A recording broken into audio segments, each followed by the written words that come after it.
大家好，今日2025年嘅11月21號星期五啊！嗱，呢次咧我哋又同大家跟進下啲國內啊，我哋中國嘅新聞啦。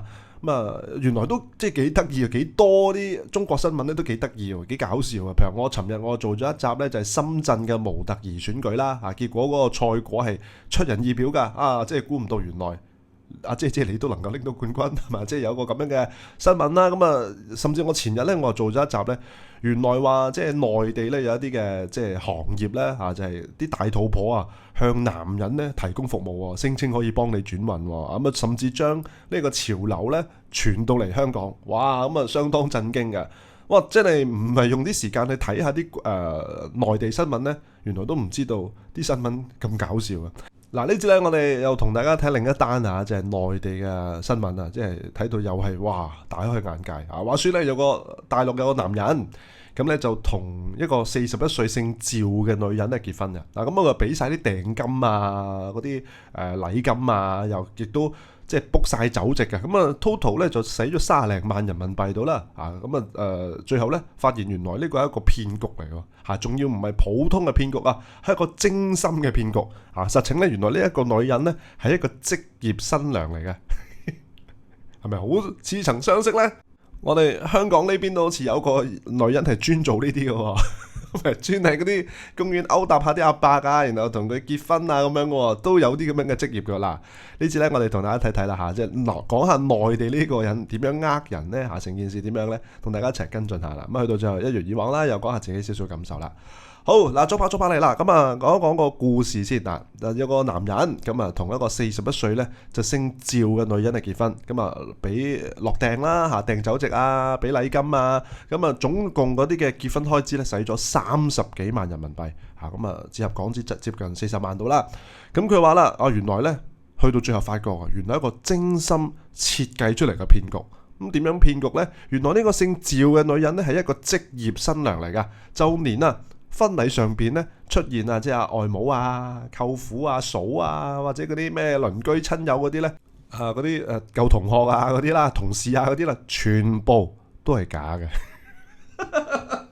全部都係假扮嘅，係嘛？即係為嗰個男人咧，即係可能佢唔知啊嘛，仲要同阿外母講：你放心啦，你將你個女放心咁交俾我啦，我會即係好好咁照顧佢，俾一個好有愛嘅家庭俾佢噶啦，係嘛？外母答佢。是但啊，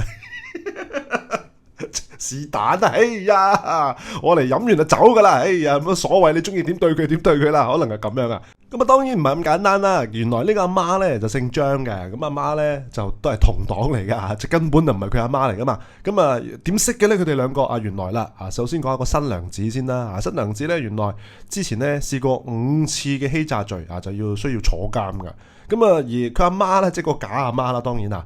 就係姓張噶嚇，咁啊，亦都曾經因為3次嘅犯罪啦嚇，都係要坐監啊。咁啊，兩個人喺監獄裏邊識嘅喎，咁啊，結果咧喺坐緊監嘅過程裏邊，佢哋啊度嗰條橋出嚟啦。喂，不如我哋出去揾啲嘢搞下啦，咪我哋都浪費咗幾年嘅人生喺度，即係坐監啦，咁啊，梗係揾啲嘢出嚟做下。咁啊，於是諗到一個咧，就係叫騙婚集團啊，亦都咧就揾嚟唔同嘅成員咧就加入啦。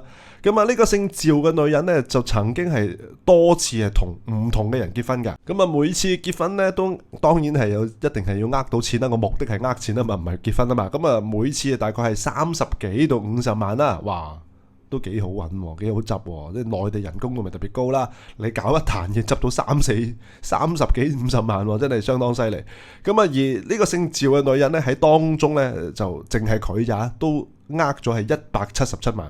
好啦，咁啊去到今年嘅11月19號啊，即係早幾日前啦。咁啊有啲嘅內地傳媒咧就喺中國嘅裁判文書嗰度咧就知道啦。哦，原來咧近日咧嗰個法院咧對於呢單嘅案件啊有啲嘅判決啦。咁啊，當中咧就係嗰幾個嘅即係同黨啦嚇，包括係姓趙嘅女人啦、扮阿媽嗰啲啦嚇，全部都係犯上咗呢個欺詐罪啊，分別被判處1年1個月啊，咁啊坐年齡啫，好少啦。而最高嗰個咧就坐13年11個月啊，即係14年啦，係嘛？即係而坐得最高個就係應該係嗰個新娘啦。咁啊〜O.K. 嘅，嚟緊都係41啫嘛，坐14年咪50幾，都可能有競爭力嘅。好啦，嗱，我哋睇睇佢嗰個即係最後嗰個人點樣係即係識穿佢咧嚇。其實佢就冇特別提到點樣識穿佢嘅。我諗有啲位一陣再補充啦嚇。我哋再睇成個時序啊。嗱，2023年嘅5月咧，呢個男人就搞咗個結婚嘅婚禮啦。咁啊，然後咧就娶咗呢個41歲姓趙嘅女人。咁啊，婚禮嘅現場嘅賓客啊，嚇好多嘅嘉賓啊、親友啊，咁都嚟慶祝喎。哇！咁啊，成個活動咧相當熱鬧噶。咁啊，為咗要同呢個姓趙嘅女人結婚咧，結果呢個男人係使咗30幾萬。好啦，咁啊隔咗6個月之後啦，婚禮搞完啦。咁啊6個月之後咧，2023年嘅11月21號啊，呢個男人就突然懷疑啦，咦，我係咪遇上咗啲分騙嘅 case 咧？係咪我咪賴咗嘢咧？於是走去報公安啦嚇。咁啊公安一查，哇，乜成件事真係奇奇怪怪喎！發現好多人都係演員嚟㗎，包括阿媽啊、舅父啊嗰啲，全部都假㗎。個個咧就係分工合作啊！原來咧係做晒戲㗎啦，唯一嘅目的就係出嚟呃錢啦。好啦，咁啊再到底啦，佢哋兩個當初係點認識嘅咧？咁啊，首先有一日啦，嗰個嘅姓張嘅女人咧，即係扮阿媽嗰個啦，就同呢個男人講啦：哎呀，你都幾好仔㗎喎！喂，我有個女啊，41歲㗎啦，都好好㗎，好正當人家嚟㗎，都想揾個伴啊，不如咁啦，你哋兩個見下面飲餐茶，睇下你哋 O 唔 OK 啦嚇，了我老人家心願啦，好冇？咁樣啦，咁啊於是個男人啊，係有個女啊，咁啊見下咯，見下啦，咁結果就真係約佢出嚟見啦，咁啊淨係講緊要見面嘅嚇，諗住飲餐茶啫，見個面咧都要收2888蚊。咪呢下都奇怪啦！我帶個女出嚟俾你見，咪即係想個女揾頭好住家啫，竟然第一下就收人哋2888。咁但係個男人就覺得，冇所謂啦，係咪？可能都覺得，咦，又真係幾得喎你個女，可能我都正啦，覺得啊都忍唔住啦。咁啊結果兩個就即係見完面之後咧，好快就拍拖啦啊！咁啊甚至咧好快咧就談到婚事咯，快到點咧？嗱，佢哋2月啊認識噶嘛，3月已經講結婚啦。咁啊點啊？咁啊姓趙嘅女人啊，同埋阿媽嗰啲即係假阿媽嗰啲啦，就出晒嚟啦。喂，咁啊係若然係結婚嘅話，咁我哋快啲去訂下啲結婚嘅物品啊，嗰啲物資嘅嘢咯。咁啊 total 咧，叫個男人使咗94,520蚊人民幣。哇！咁啊識咗1個月啫喎，咁快講結婚，仲要使9皮幾嘢，9萬幾蚊喎。你唔好講內地啦，你講喺香港使9萬幾蚊都唔係小數目啊，係咪啊？即係。男人咁心急到咁嘅，係嘛？咪同我哋香港嗰個有啲似咧，河馬係嘛？喂，不過河馬就都件事都係好似啊，好快即係識嘅唔夠1個月就話要講結婚啊，又要買額啊，又要買錶嗰啲噶嘛。但係佢有一個分別係同呢一單嘅騙案有個分別嘅，人哋咧即係嗰個內地嗰個就有個阿媽噶嘛，即係扮阿媽噶嘛，扮阿媽，河馬就冇啦。揾唔到啊，可能佢自己哎呀，我都想揾個人扮我阿媽，但係揾唔到啊。係啊，試過㗎啦。我之前咧喺老人院揾咗個阿婆出嚟，就叫佢扮我阿媽。咁啊，周圍揾啲男人啊搭下傘啊，話喂，我有個女介紹俾你啊。咁結果之前都真係有個男人嚟落搭㗎。咁啊出到嚟之後咧，個男人啊以為我係阿婆個姊妹啊。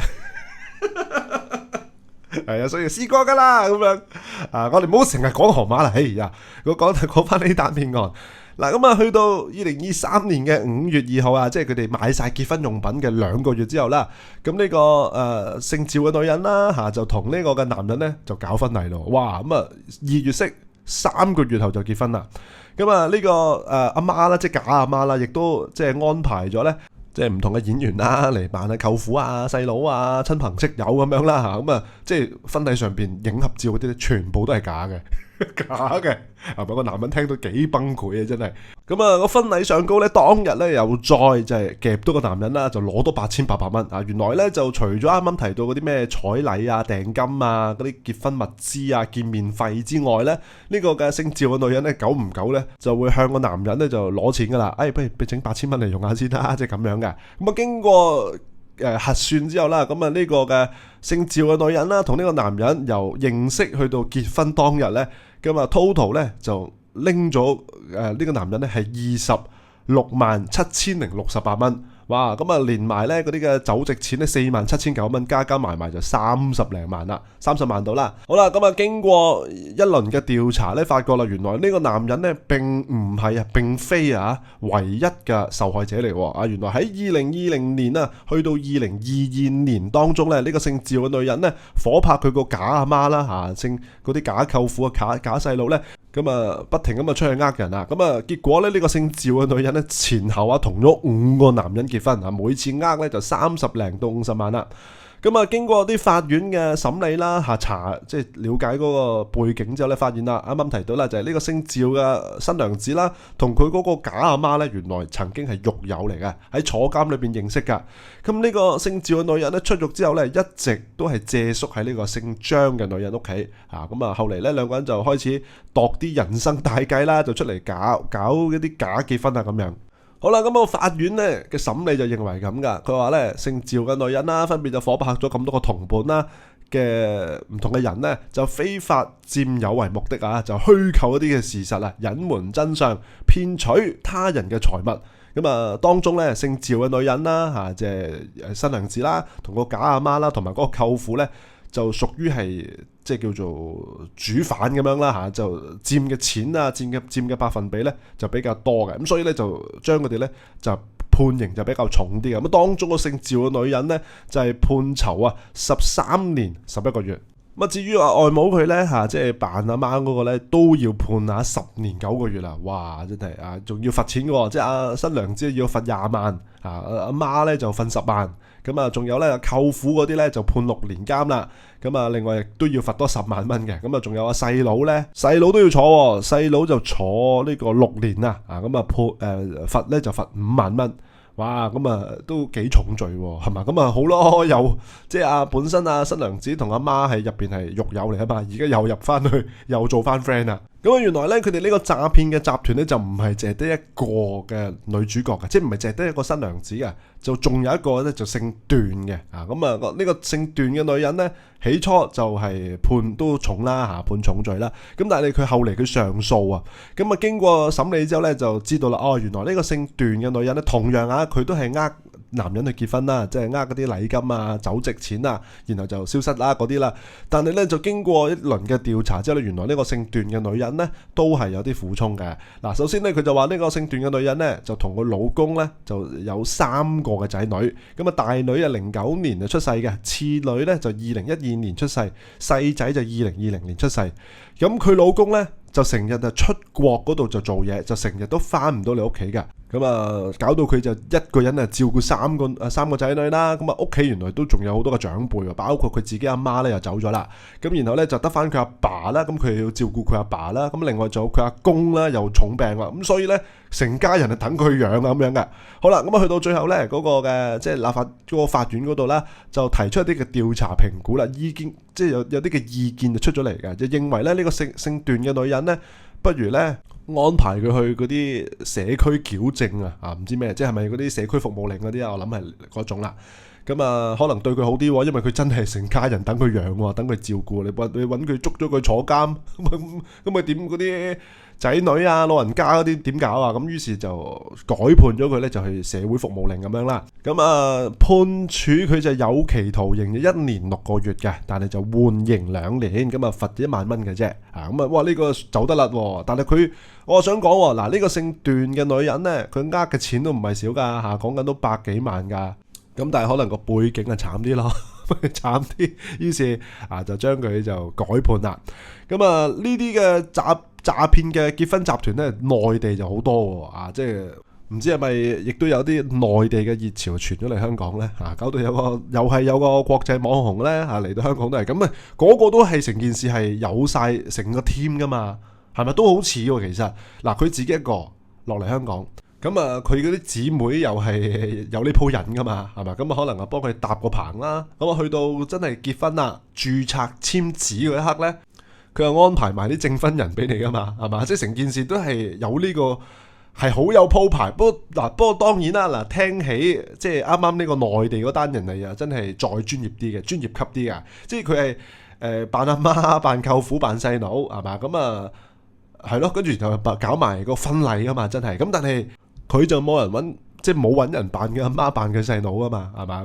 啱啱提過啦，係嘛？可能都好難揾到咁合適嘅人選，係嘛？啊，奇怪啦，係嘛？啊，葉小姐係嘛？阿伯見到阿葉小姐嗰下，啊，葉小姐你身形都有翻咁上下大隻喎，點解你阿媽咁瘦嘅咧？仲瘦過我係嘛？即係喂，咁你即係雖然叫做兩代人啫，就若果真係母子或者父子又好，父女又好，母女又好。咁你都係叫同一個種啊嘛，咁一個身形啊，嗰啲樣唔會爭好遠噶嘛，係嘛？你要揾河馬嗰啲身形唔係咁容易，唔係咁容易揾到一模一樣咁嘅身形，所以我諗佢就放棄咗呢一 part 啦。咁佢亦都好早講噶嘛，佢話我阿爸咧好早就走咗咯，死咗咯咁樣，咁啊即係得翻佢自己好努力啊出嚟打拼咁樣噶嘛，所以咧佢都叫做完美避過晒佢屋企人嘅，佢唔係好使搞到佢屋企人。總言之，你要同我結婚，我安排個證婚人俾你。係啊，我哋服務好好噶，有湯飲啊，又有證婚人咁樣，我安排晒好晒噶啦。係咪？內地人都中意玩呢啲假結婚啊嘛，譬如有啲人呃錢啦，係咪？即係為咗你嘅身家啦。有啲唔係嘅，有啲人可能係為身份噶嘛，係嘛？各樣嘅理由，各樣嘅因由啦，即係可能為咗移民去邊度咁啊，假結婚嗰啲咁啦，係嘛？呃到嘅咩？係嘛？即係同埋我啱啱內地呢壇咧，佢係點踢爆佢嘅咧？即係佢點知佢忽然佢發覺，咦？呢個咪騙婚集團？佢點知咧？可能個女人唔俾佢掂啊！係嘛？會唔會咁啊？即係，老婆仔啦，我哋今日咧終於成為咗兩夫妻啦。咁啊，今晚洞房花燭夜咁啊，第一晚個女人已經係拒絕佢啦。哎呀，唔好啦，慢慢嚟啦，咁心急係咪啊？但係呢啲拖延都唔能夠拖得幾耐啊嘛，係嘛？即係你起初可能都拖到1-2日，但係你長遠個男人再問你，老婆嚟啦今晚，係嘛？唔好再等啦，係嘛？哎呀，都話等下咯，唔好咁心急咯，又等。我哋結咗婚3個月噶啦噃，手仔都未拖過，咪咁樣，所以係咪可能去到最後就發覺我咪俾人呃咗咧咁樣係嘛？咁所以啦，提醒啦，咁多位嘅男士咧要小心啦，唔好見到啲女人咧投懷送抱啊，以為好嘢啊，未必噶睇清楚望清楚先啦。好啦，今日分享跟進到呢度啦，臨走之前留言討論下你自己睇法啦，最重要係揸到廣播訂閱到頻道，下條片我哋再傾過啦，拜拜。